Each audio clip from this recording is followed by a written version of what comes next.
साथ दीप्ति गोयल और आप देख रहे हैं ट्रू इंडिया न्यूज। आइए रुख करते हैं अब खबरों की ओर।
भैया बैग आ जाओ।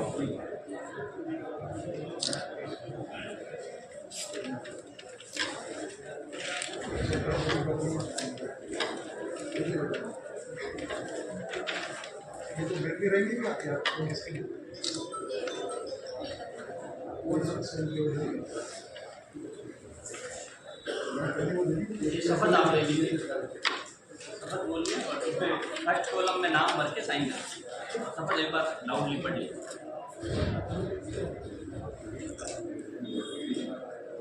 पढ़नी पड़ेगी, इसको नहीं दे सकते।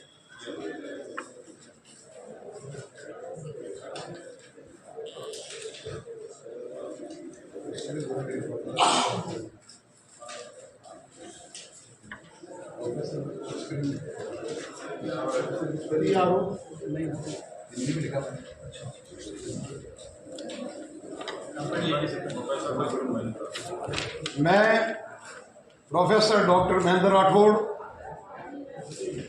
जो विधानसभा में एक स्थान को बढ़ने के लिए अभ्यर्थी के रूप में नाम निर्देशन हुआ हूं, ईश्वर की शपथ लेता हूं, सत्य निष्ठापूर्वक प्रतिज्ञान करता हूं कि मैं विधि द्वारा यथास्थापित भारत के संविधान के प्रति सच्ची श्रद्धा और निष्ठा रखूंगा और मैं भारत की संप्रभुता और अखंडता को अक्षुण्ण रखूंगा।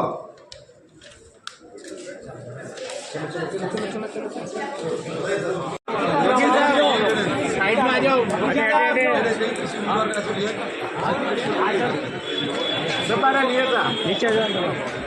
आज आपको जो निर्वाचन नामांकन भरा है उसी को लेके आगे जो है उसके बारे में बताइए। पहले चीज़ तो मैं स्पष्ट कर दूं, मैं अब नामांकन भरने जा रहा हूं। 2:15 बजे इस सरदारपुरा की पूरी भारतीय जनता पार्टी के उन उत्साहवर्धक कार्यकर्ताओं के साथ, उन मातृशक्तियों के आशीर्वाद के साथ और आदरणीय नरेंद्र जी मोदी ने जो गारंटी दी, कथनी और करनी दिखाया, और जो गारंटी अशोक जी गहलोत के राष्ट्रीय अध्यक्ष थे राहुल जी ने जो दी थी, उन गारंटियों और 5 साल के कुशासन, महिला उत्पीड़न हो, पेपर लीक हो, सचिवालय से सोने की ईंटें बरामद हो, मंत्रियों के ईडी की रेडों से करोड़ों रुपए के रूप के अंदर चीज़ें जब्त हो, उन सबों के सामने एक जन आक्रोश, महाआक्रोश और एक संकल्प कि अगर राजस्थान इस चीज़ को नहीं सहेगा, एक सुशासन दिया जाएगा। मैं उन सब विश्वास के साथ एक कमल के निशान के अंदर जो पार्टी ने मुझे सौंपा है, वो सारे कार्यकर्ता और इस सूबे का सूबेदार जो प्रतिनिधित्व करता है मुख्यमंत्री के रूप में, उन्होंने न केवल इस क्षेत्र को उपेक्षित रखा और अपने किस्सा कुर्सी बचाओ में जिस प्रकार की गवर्नेंस और भ्रष्टाचार के नए नए नज़ीर पेश किए और जादूगरी के नाम पे कागज़ के फूल दिखाए, अब यहाँ का मतदाता समझ चुका है कि न तो इनमें खुशबू है फूलों में, और ये जादू के जो फूल हैं ये जेब में हाथ डालने पे वो भी गायब हो रहे हैं और जेब हमारी कट रही है। उस विश्वास के साथ, उस जनता के परसेप्शन के साथ, उस युवाओं की बेरोजगारी के साथ, उन बालिकाओं के जो घर से निकलने के बाद घर ना पहुँचे, अपने आप को असुरक्षित समझती है, उन युवाओं के साथ जो पेपर देख के आते हुए सबसे पहले घरवालों को पूछते हैं कि कहीं पेपर आउट तो आपने टीवी में तो नहीं देख लिया है, 19 पेपर लीक हो जाएं। कोई लगाम नहीं, किसी विभाग में लगाम नहीं। सारे विधायकों को उन्होंने मंत्री बना दिया, मुख्यमंत्री बना दिया अपने अपने सीट बचाने के लिए। उसको भोगा है।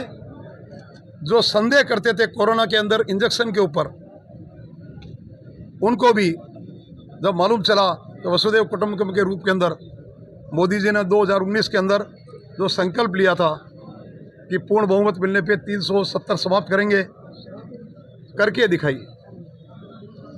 रामलला जहाँ जन्मे थे वहाँ भव्य राम मंदिर अगले माह जनवरी के अंदर बनने जा रहा है। आत्मनिर्भर होके सबसे पहले कोरोना की वैक्सीनेशन को विकसित किया। सैन्य सामग्री के डिपो जो खाली पड़े रहते थे, हम आज निर्यातक बन गए। और सबसे बड़ा, यहाँ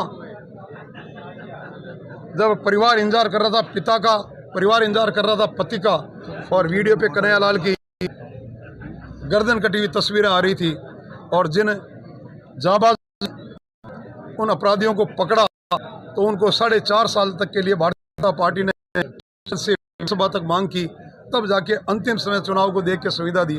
और जब जयपुर में एक घटना घट गई तो 1 घंटे के अंदर 50 लाख रुपए के साथ आत्मा सुविधा की नौकरी दे दी जाती है। तो तुष्टिकरण इन्होंने अपना मुद्दा बनाया। जोधपुर शहर भी उसे नहीं बचा। जालोरी गेट के अंदर जब गंगा जमुना तहजीबी के ऊपर परशुराम जयंती और ईद का दिन था, लेकिन प्रशासन की निगाहों के सामने न जाने क्या प्रशासन को भय है, मैं समझ में नहीं आता हूँ। आपके माध्यम से कहना चाहता हूँ, प्रशासन का काम अच्छी गवर्नेंस देने का है, इससे ज़्यादा उनका कुछ नहीं है। और उसको लाल चौक बना दिया गया जालोर गेट चौराहे को, जब राष्ट्रवादी ताकतों ने यह कहा कि स्वतंत्रता सेनानी बिरसा जी ने जिस प्रकार का आंदोलन में हिस्सा लिया और उन्हें दर्जा प्राप्त हुआ स्वतंत्रता सेनानी, जिसे हर व्यक्ति प्रेरणा ले सके, उसको जब लाल चौक बनाया, कुछ लोगों ने रोका तो पथराव की घटनाओं के साथ, संपत्ति की घटनाओं के साथ पूरे शहर के अंदर एक ऐसा बाउंडर दिखा, आप कल्पना नहीं कर सकते। इस पावटा चौराहे पे एक महिला एनजीओ को उठा के ले जाना, कंट्रोल रूम के पास सामूहिक बलात्कार कर देना, और जब कोई क्रिकेट की टीम जीत जाए, खुलेआम नारेबाजी के साथ या आतिशबाजी हो जाए। तुष्टिकरण की एक सीमा है। शुरू करूंगा जयपुर सीरियल ब्लास्ट से। मालूम है सैकड़ों व्यक्तियों की हत्या हो गई, लेकिन उसके बावजूद पैरोकारी नहीं करके उनको बरी कर देना। 4 दिन पहले, आचार संहिता से पहले, मदरसा में लगे हुए संविदा कर्मचारियों को स्थायी कर देना, और लाखों संविदा कर्मचारियों को जो स्टैचू सर्कल के ऊपर पड़े रहे, सोते रहे, आशा के साथ कि सरकार हमारी तरफ भी ध्यान देगी। सर, परिश्रमण की अगर बात की जाए तो सरदारपुरा सीट का जो परिश्रमण हुआ है उसमें भी कहीं न कहीं स्थिति ये बनी है कि हर बार जो सीट है कांग्रेस की निकलती है। क्या लगता है वास्तव में परिश्रमण कुछ भी हो, जब जनता जाग जाती है ना तो उसकी जाति होती है, आपका क्या ना कोई रंग होता है। मोटिव रहेगा इस बार सरदारपुरा का इलेक्शन बड़ा ही पेचीदा इलेक्शन रहा है, जो हालात बने हैं, जो तस्वीरें बनी हैं, उसको लेकर क्या कहना है साहब? ये पूर्व में 77 में हारे हैं, 89 में हारे हैं, और पिछला लोकसभा चुनाव में गजेंद्र सिंह जी के सामने चढ़ते राज के अंदर ही हारे हैं। जनता थी जो 4 अंदर परिवर्तित हो गई थी। जनता 5 साल के अंदर ये देखती है गवर्नेंस कैसा है, हमारी अपेक्षाएं खरी हुई या नहीं हुई। जनता में भयंकर आक्रोश है। Bharatiya Janata party cadre based party कार्यकर्ताओं के साथ मिलके निश्चित रूप से इस जन आक्रोश को पेटी में के रूप में करेगी। और जैसे इंदिरा गांधी हारे थे और अमेठी से राहुल गांधी हारे थे, इस युद्ध के ऊपर ये भी इतिहास बने जाएगा। Thank you.